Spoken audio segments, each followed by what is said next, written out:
Hey guys, welcome to study with Ujjwal. आपका हार्दिक स्वागत है मेरे इस चैनल पे। कैसे हैं आप सभी? आशा करता हूँ कि आपकी पढ़ाई लिखाई बिल्कुल मस्त चल रही होगी।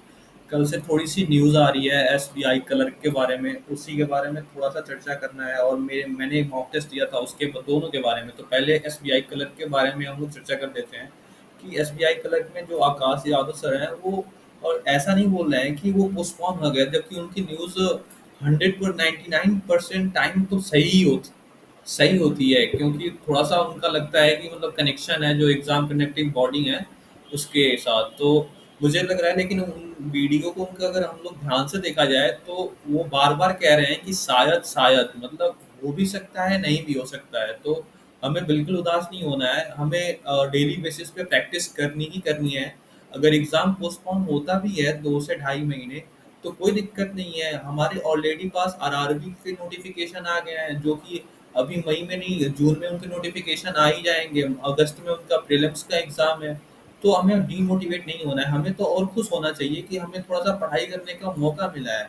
तो हमें जम के तैयारी करनी चाहिए, क्योंकि इस बार का तो एग्ज़ाम क्यों आगे पता नहीं क्या होगा। 2023 में सीईटी आएगा, इम्प्लीमेंट होगा या नहीं होगा, लेकिन इस साल का ये जो मौका है ना, हमें नहीं छोड़ना है।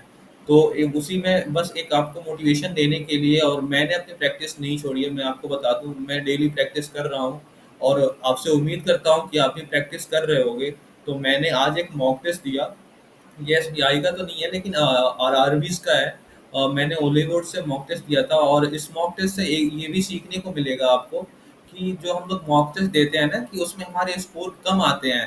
तो हम लोग थोड़े से दुखी हो जाते हैं कि इतने स्कोर कम क्यों हो गए। तो एक्चुअली वो मॉक टेस्ट में हमें कभी स्कोर देखने ही नहीं चाहिए। आप उस मॉक टेस्ट में अपनी परसेंटाइल देखो कि वो मॉक टेस्ट कितने बच्चों ने अटेम्प्ट करा है, उसमें आपकी रैंक क्या है, उसके अनुसार आपकी परसेंटाइल क्या है। क्योंकि मॉक टेस्ट तो वेरी कर सकता है ना, कोई मॉक टेस्ट कोई हार्ड लेवल पे बना सकता है, कोई इजी लेवल पे बना सकता है, कोई मॉडरेट लेवल पे बना सकता है, वो तो उसके हाथ में है। तो हमें अपनी परसेंटाइल देखनी चाहिए। तो आपको ये यहाँ पे दिखाता हूँ मैं। इसमें आपको दिख रहा होगा, स्क्रीन पे शो हुआ होगा। इसमें आप देखो, मैंने टोटल अटेम्प्ट 44 करे थे। ये मॉक टेस्ट है ओलवी बोर्ड का, इसको देना आप खुद ही आपको समझ में आ जाएगा। इसमें देखो, एलआर में मेरी परसेंटाइल रही है 96। क्वांट में थोड़ी सी कम रही है क्योंकि ज़्यादा अटेम्प्ट हो नहीं पाए। थोड़ा सा जो क्वांट था वो एज अ डिफिकल्ट साइड पे था। तो मेरे ओवरऑल परसेंटाइल इसमें 86.5 हैं, और जिसमें से मेरे टोटल अटेम्प्ट 44 थे।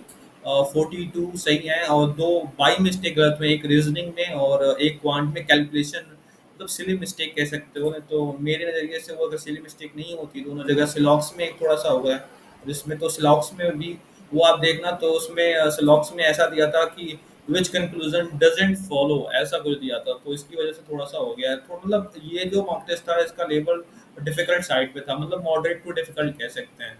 इसमें मेरी आप परसेंटाइल देख ही लिए, ये रही। उसमें आप ये देख सकते हो, ये ओवरऑल।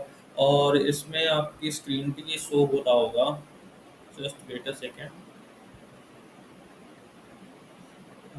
इसमें आपको लगभग 25 to 50 के रेंज में बच्चे हैं। 72% बच्चे ऐसे हैं जिनका स्कोर 25 से 50 के बीच में ही है। तो ठीक है, कोई दिक्कत नहीं है। बाकी आप लोग उदास मत होइएगा, क्योंकि यार भाई मेरा तो मानना यही है कि अगर एसबीआई का लिए पोस्टपोन होता है तो ठीक है, कोई दिक्कत नहीं है। हमें अपनी तैयारी बीच में रोकनी नहीं चाहिए इसके चक्कर में कि नोटिफिकेशन कब आएगा। क्योंकि नोटिफिकेशन के बाद समय ज़्यादा, अगर आपका प्री क्वालिफाई भी हो जाता है तो आपको तो नौकरी लेनी है, केवल प्री क्वालिफाई नहीं करना है ना।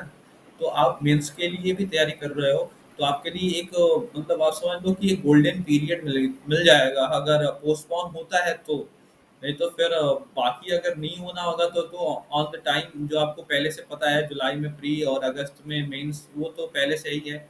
लेकिन वो भी सर जो थे आकाश यादव सर, वो शायद शायद कह रहे थे, पता नहीं क्या सच्चाई है। लेकिन बस आपको अपनी तैयारी रोकनी नहीं है भाई, कोई कुछ भी हो जाए आपको तैयारी रोकनी नहीं है। आप डेली अपने जो शेड्यूल पे चल रहे थे उस शेड्यूल पे चलते रहो, तैयारी करते रहो।